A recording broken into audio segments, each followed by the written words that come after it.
I think that this show at its core is about metamorphosis. It's about growth and change.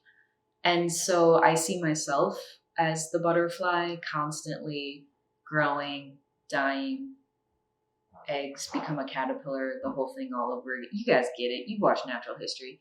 But to me, the idea of a butterfly where the eyes are crying is sort of this representation of going through grief, going through pain, going through difficulties and hardship, and the ways that those hardships alter you so that you can fly and you can become greater than the thing that you were before.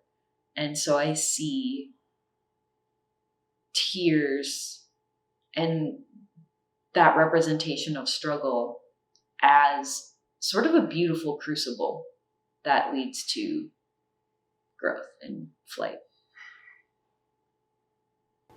I think when I started making these, I had this idea like in 2020 about just this cloud raining flowers, and it was like an image I couldn't get out of my head.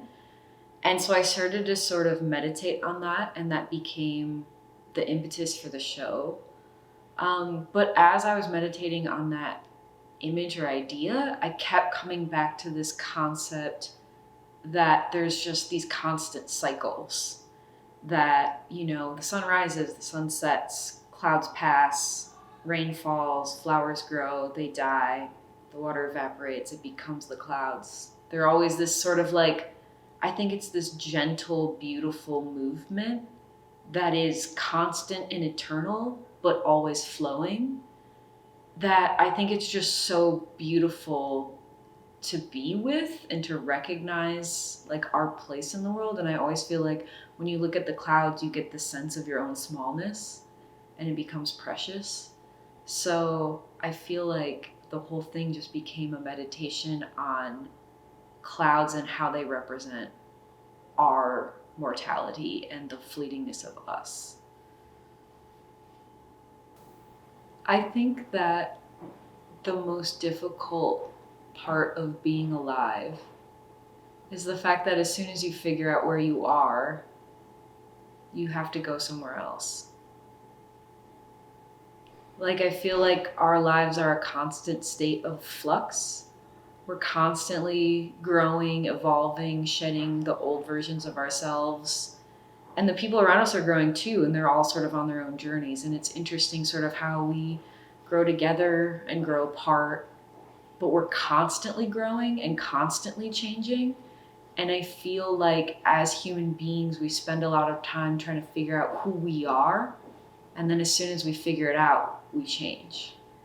And so I think that acknowledging and celebrating change as a part of the beautiful part of being alive, even though it is the most difficult part, is really interesting. And so I think that's what I think about all the time, is change and death. Because I feel like death is just another change for us. It's just another part of an evolution of your matter kind of going away. And it's like, oh, that's the end of me. But I think that it is important to acknowledge our mortality, because I think that mortality is the thing that gives life value. I think mortality is worth celebrating because it's sort of like the only way that a chapter closes on someone's life. Mm-hmm. And I think there's something really beautiful about acknowledging the fact that all of the molecules that exist in you used to be a part of other living things, and that we're using them now. And then when we die, someone else will use them. And that's really gorgeous. And it means that like, you know, I always think that like flowers wouldn't bloom if they never died, because then the world will just be in flowers all the time. But there's something so special about that moment when a flower blooms, and it's special because it's temporary, just like our lives. It's that same just little life. And I think it's really interesting because we all see our own lives and we're like, wow, this is so great. And this is everything that I have. But you're just like a flower in a field. And that's really beautiful too. I have a few favorites. The one that looks like Naruto in the like cloud, the rainbow one, I really like that one. But the first one I actually made, it's just the cloud raining flowers. So it began with this idea for the Rainbow Portal series. I had this idea of a cloud raining flowers, and it's like that thing that you just can't get out. So I was trying to figure out what is the best way to express that. And I felt like I needed to make sketches, but I felt like I needed color to be present, and I needed to strip away the feeling that I have to render something. Like when you're painting, there's so much attention paid to making sure you're expressing that thing how it looks. And so I wanted these to almost feel like sketches, but using materials as collage. So I gave myself a very limited amount of elements, and I challenged myself to see like how many ideas can we get to using these elements: rainbows, clouds, the sunset, stars, flowers, and cloud people, I guess. And so then it started to be this like, there sort of became a narrative of coming together and falling apart, and sort of these almost like vignettes of a life happening. And the only way like you can get those ideas out quickly is by not having to focus on like, oh, I have to make this a really good painting or whatever. And so I felt like it gave me more space to explore ideas and go further with them than I would have if I had been making paintings, you know? I think there's something very like gentle and fragile, because I actually used cotton balls and I unrolled them and then I cut people out of them, or I like fluffed them and made them into clouds, and they would like fall apart and get all over my apartment and get everywhere. And I really wanted it so that you could see through the clouds, like they really felt like clouds. And if I had tried to like paint that, it wouldn't have made sense. You know what I mean? So I think there's something nice about how fragile they are. And if you've ever embroidered through paper, it's really hard.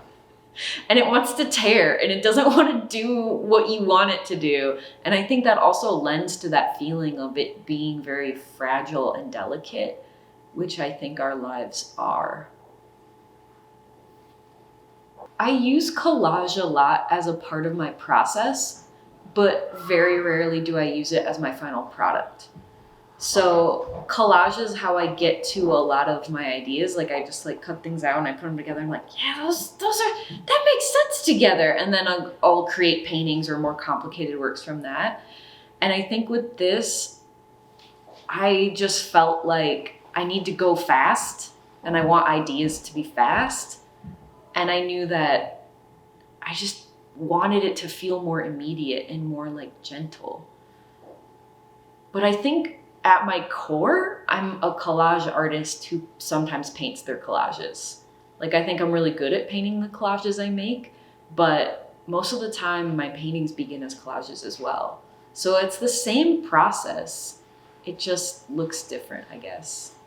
It's a much more immediate process. So being able to access materials, like when you're making the stuff, you just have all the things out, right? You have like, I cut all the flowers ahead of time. I have my cotton balls unrolled. I would actually cut people out ahead of time and just have several people in a little box, like a weird little coffin. It's not weird at all. And like little clouds and things like that and all my string.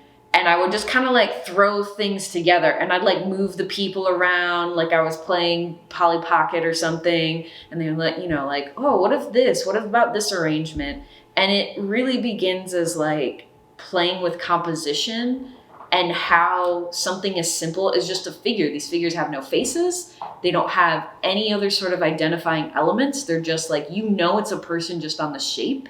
And how does changing the way that they're arranged and interacting with each other change how you feel about them? That's what's interesting to me about it.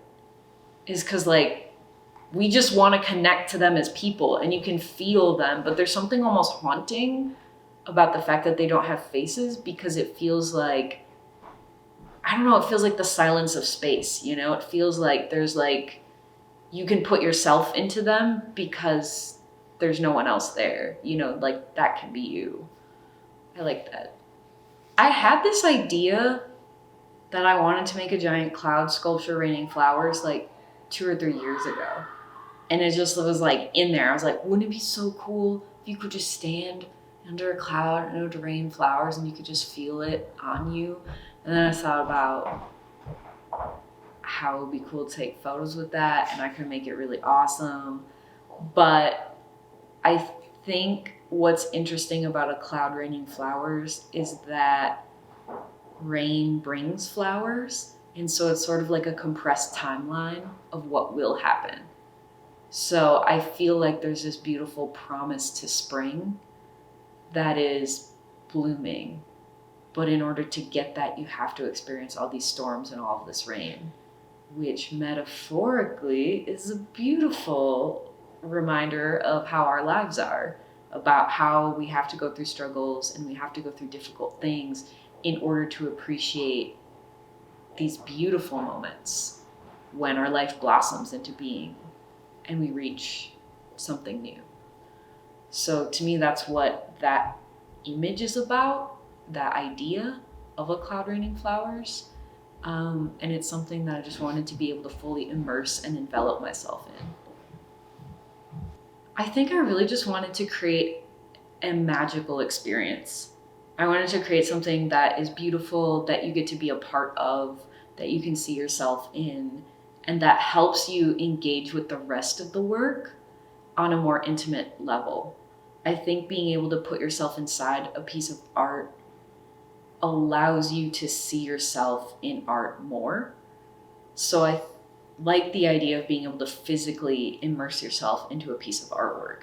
And personally, like, a lot of my favorite art is one where I have an experience more than I'm just taking a piece of art home with me, you know? And so I hope that this experience would help people feel more connected to the rest of the work. Because things go in and they just come out rainbow. And I thought that was really interesting. And I just kept thinking about that as me. And I was thinking about the heart as a place that can project love or can just soak up other people's light. And I love the idea of light coming in and becoming beautiful through our hearts. And so I wanted that to almost be like this idea of like getting pierced in the heart. And that, you know, like, so I guess I'm drawing a lot from saint paintings in that one. And actually my work a lot of times draws from biblical, like Christian paintings, especially like saints. I grew up Catholic and then I painted stained glass, which is mostly Jesus, for like 8 years. So a lot of my work deals with that sort of iconography. But in a lot of saint paintings, saints are painted with the thing that kills them. And they're painted as beatific, meaning they become the saint, but they're like essentially being murdered. And so I thought of almost this moment of sainthood as getting pierced in the heart, that being like the death. And instead of like bleeding or instead of dying, you become like fully expressed and divine. And that almost being this like purification of self. And then the butterfly at the top with the wings singed is that same part of that process of like the growth, the tragedy, the regrowing. And so I thought of it almost as like acknowledging hardship and recognizing how strong I've become from it. So I guess it's an ode to myself. I'm proud of me. It's hard out here, man.